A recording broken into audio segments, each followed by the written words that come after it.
Welcome to Best Practices and Experiences for Transnational Learning, Integration and Language Learning. This is not just a podcast. It is an exploration of innovative ways to empower migrant children and their families. The AMIF Fund supports the initiative as part of the Schools in Hub project aimed at creating a more welcoming society, proud to protect children's rights, and a more inclusive school as a cultural hub able to lead preschool children with a migrant background in learning a new language. Join us on this exciting journey to discover good practices that create connections between different countries.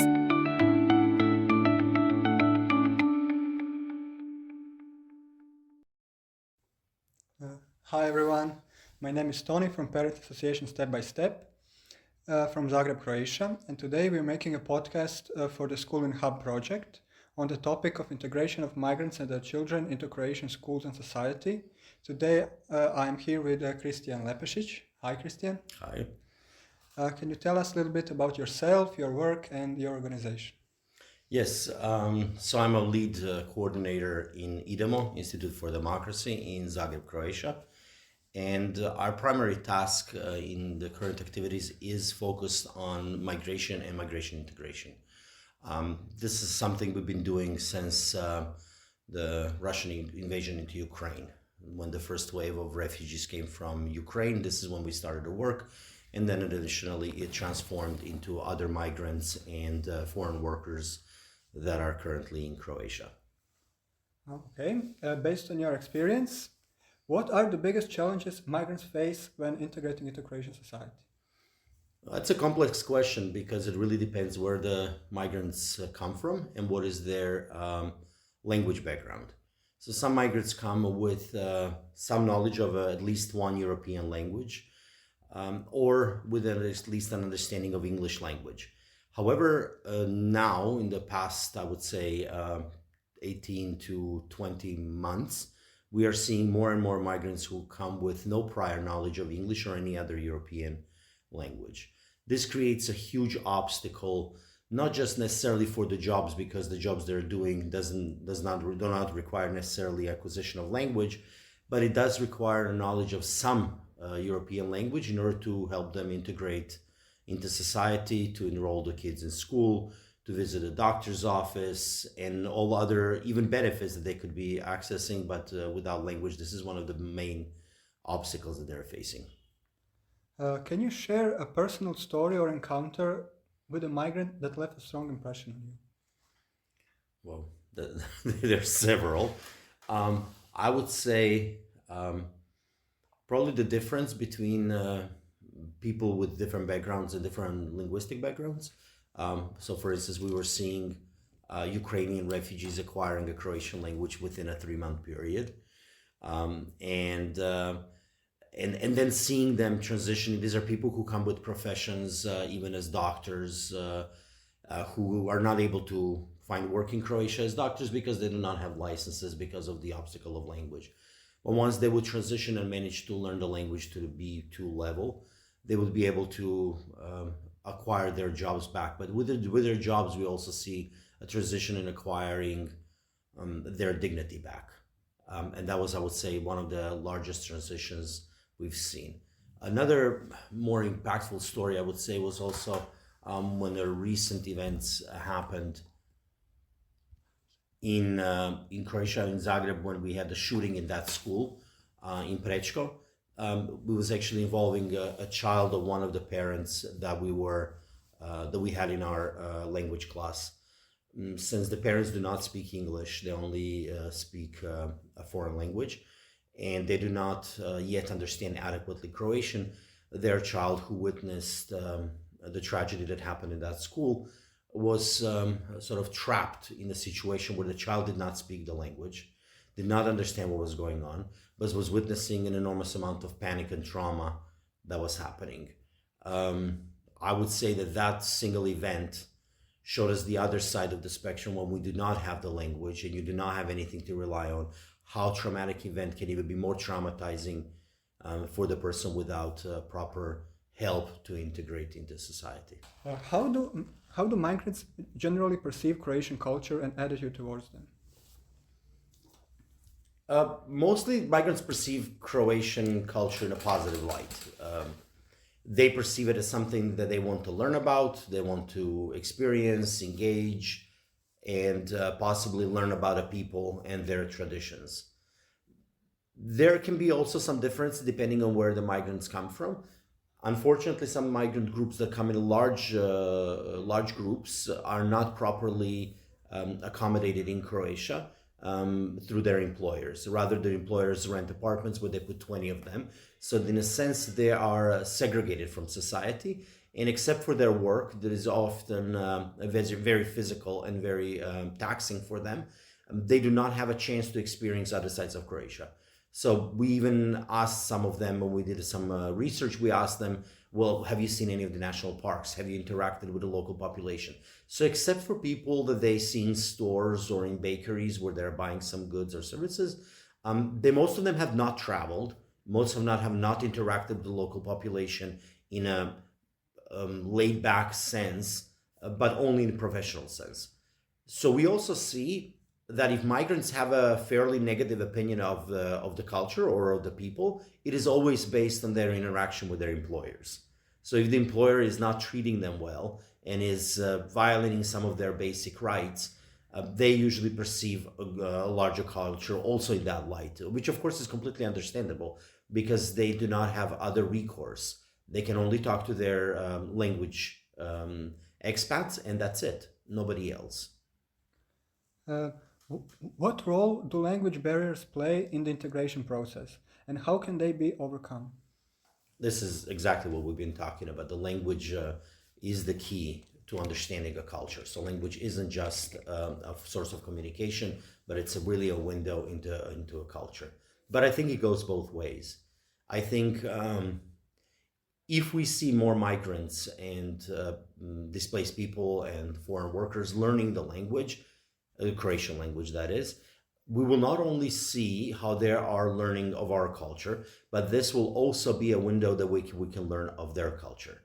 So we see in our classes when we do with adult language acquisition, sometimes they would ask us questions that I'm not necessarily familiar with because of my cultural background. They would say, well, how do you say in Croatian to pray, but like a Muslim prayer? So it's vastly different than what we see in Christian prayers. So we actually had to look it up ourselves and to see what is the term in Croatian, for that kind of a prayer. So I think they're opening a plethora of meanings for us. Also, for instance, we had a group from Bantu languages, so Swahili and Kirundi and so on. This is in sub-Saharan Africa. They have a completely different concept of measuring time. So we had some funny disagreements, so to say, when we are actually meeting. We said we will meet at 10 o'clock, and they showed up at 4 o'clock in the afternoon, and we were like, what the heck, we said 10 o'clock. I mean, I understand you can be a little late, but like 4 o'clock in the afternoon.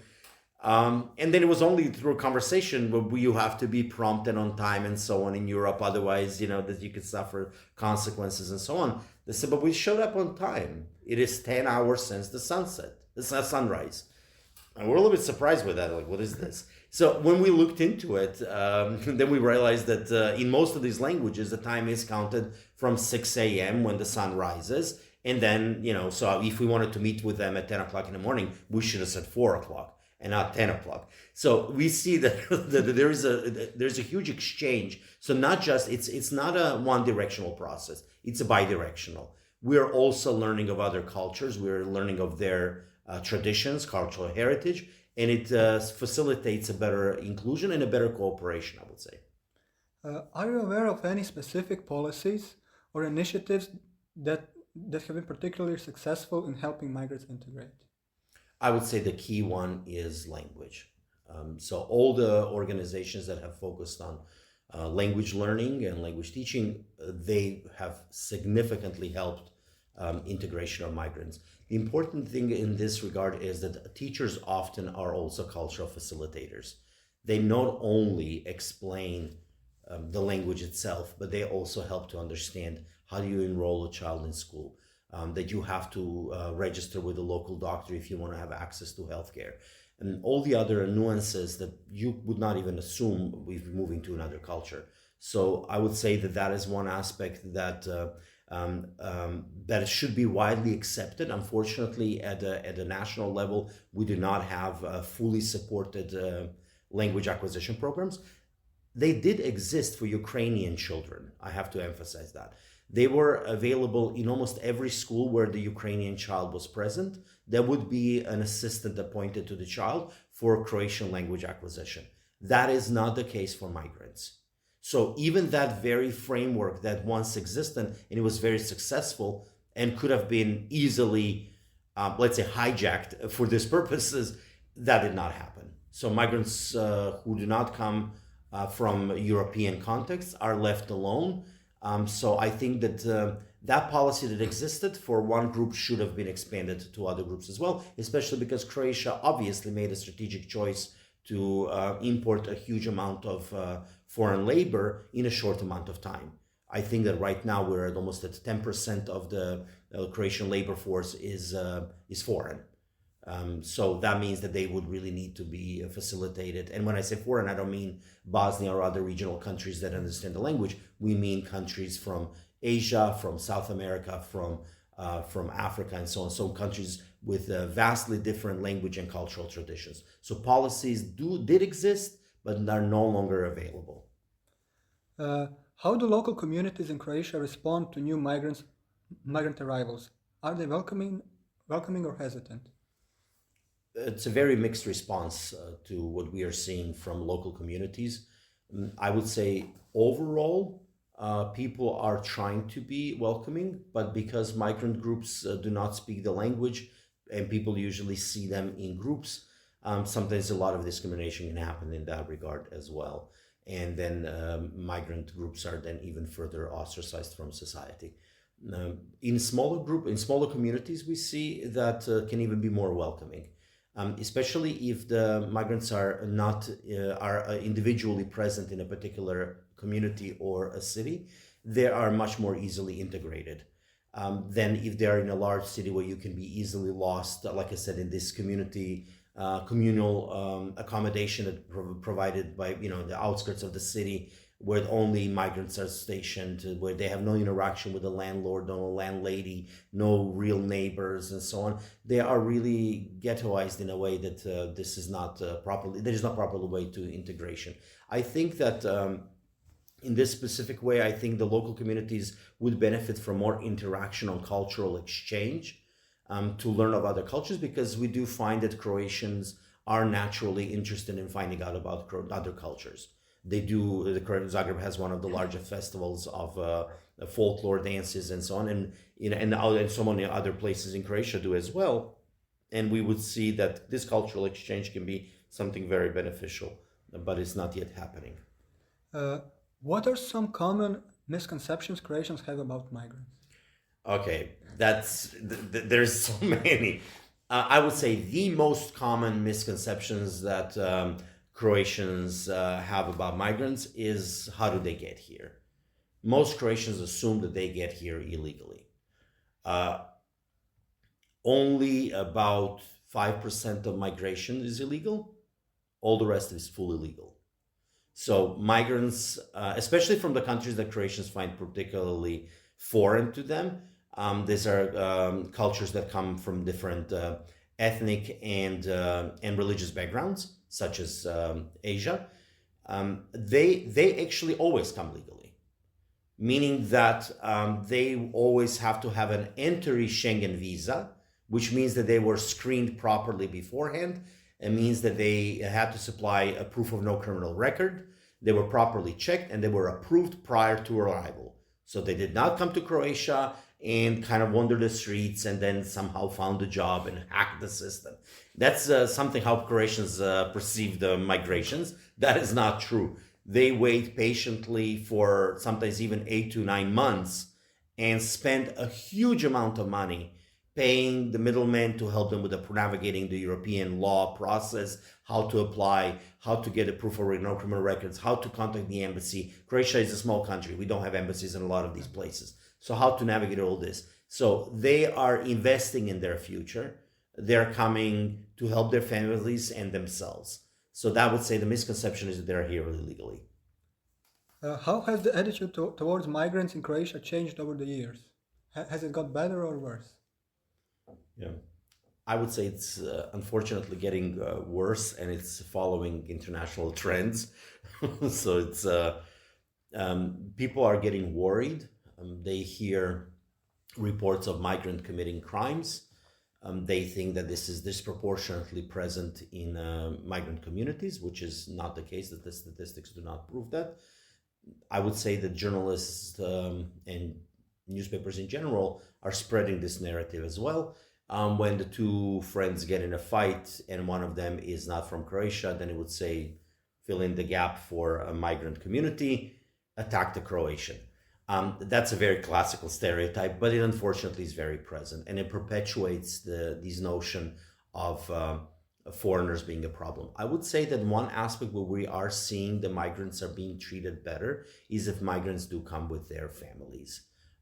So integration of children, like I said, an example of that school where the attack happened, I would see the parents of other children were extremely welcoming to the family, knowing that there is a language barrier, knowing that a child doesn't understand. So they would really make an extra step to try to help and facilitate whatever is necessary. So on a human level, we see huge positive impact. But on a global level, we're seeing negative trends because people are getting in a panic over losing jobs and security in their country. Can you share an example of a successful migrant integration story? Yes. I would say our most successful migrant integration stories were definitely Ukrainians. Culturally, for them, Croatia is not a foreign country. Once they acquire a language, you couldn't tell that they're not from here. They understand the cultural context, they understand the norms, they understand the values. It's very simple and very easy to integrate. Like I said, within 1 to 2 years since the arrival here, most Ukrainian refugees were able to find an adequate job, an adequate pay, and housing. And they were immensely helped by local population, and the attitude toward them was very helpful. Another example of a very successful migration story is several people from Africa who have actually managed to learn the language and pass the B2 level. Once they achieved that level, that opened a lot of gates. And I have to say, a lot of them also reached out to different communities, from different language communities, different cultural communities, different religious communities. They were able to contribute and open the door. Some of them are visiting different schools in Croatia, teaching about African culture, exposing children to different traditions from Africa. Children find it extremely fascinating, and they find it fascinating to work with these children as well. Now let's talk a little bit about integration of migrant children into Croatian schools. How do Croatian schools accommodate children who do not speak the language? This is a multi-layer problem. And we as an organization are also facing one particular aspect. We do not focus necessarily on teaching migrant children Croatian. We do have some very small, because there was no other option. But like I said before, there is no systemic approach to teaching them Croatian language. Now we're talking exclusively primary education. And the reason why I say primary education, because for all of the migrants, primary education and secondary education is freely available. When it comes to university education, some university programs are actually not available to migrant children. So the criteria for enrolling in certain university programs is that you must be a Croatian national.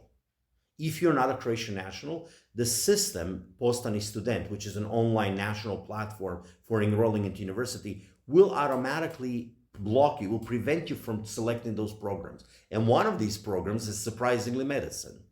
So the medical school in Zagreb cannot be attended by any migrant, including migrants who will grow up in a Croatian educational system to the age of 18, will pass a Croatian matriculation exam. So will be, maybe even the dominant language of education will be Croatian and not their mother tongue, will not be able to attend some of these programs.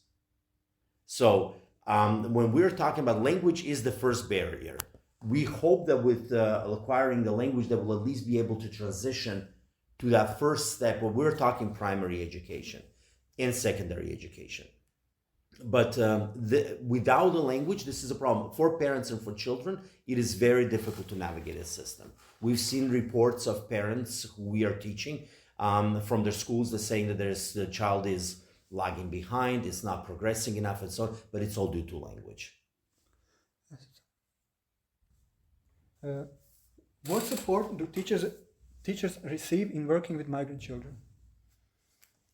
Again, if we differentiate here between the Ukrainian children and the rest, I would say that the key difference is that Ukrainian children would have an additional teacher present if necessary to facilitate the learning process for that particular class or a teacher. When it comes to the support to the teachers for other migrant children, that depends on a school, but it's usually extremely limited or not available at all. What role do out-of-school activities play in the integration process? So out-of-school activities, also known as extracurricular activities, we find them to be very beneficial. As a matter of fact, since we work primarily with parents, not necessarily with children, but we did always suggest to the parents to integrate their children into various sports or activities or something where they would be in smaller communities that would not be language-based, but would be primarily based on a competition level or athletic ability of the child and so on. So the child would gain some kind of an advantage in participating and would be appreciated from that level. So in the integration process of children is one of the most important steps, the healthiest way that you can help your child in integrating if there is no language present. How do migrant children adapt to Croatian customs, traditions, and school culture?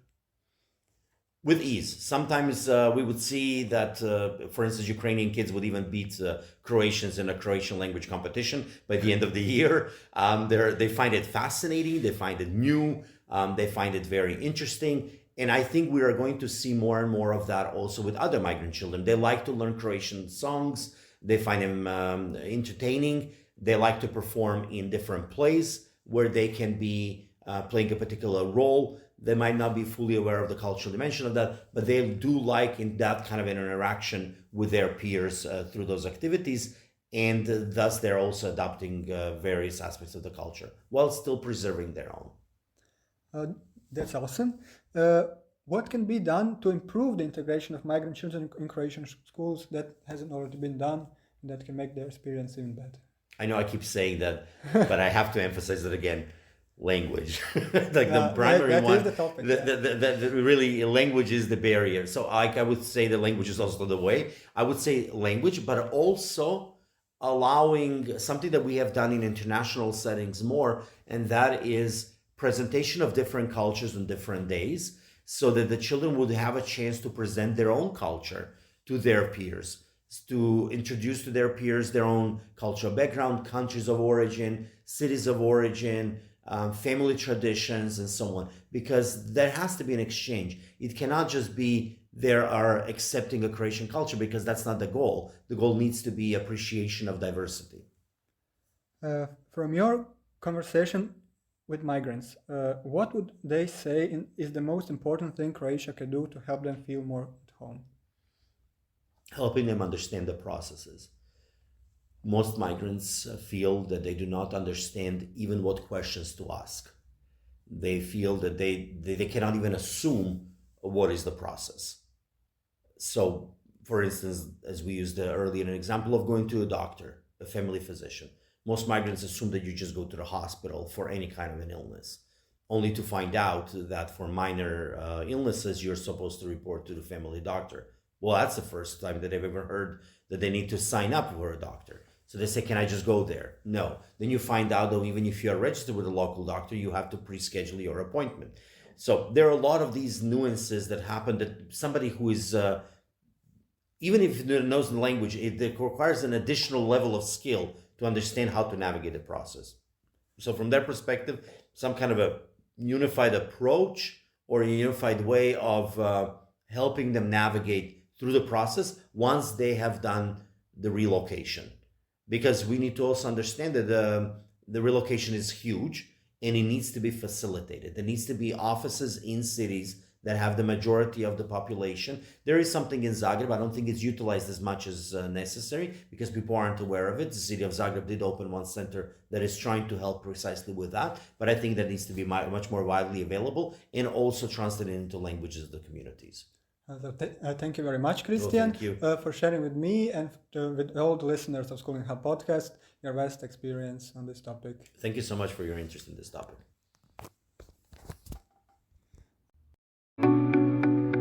Thank you for sharing your precious time with us.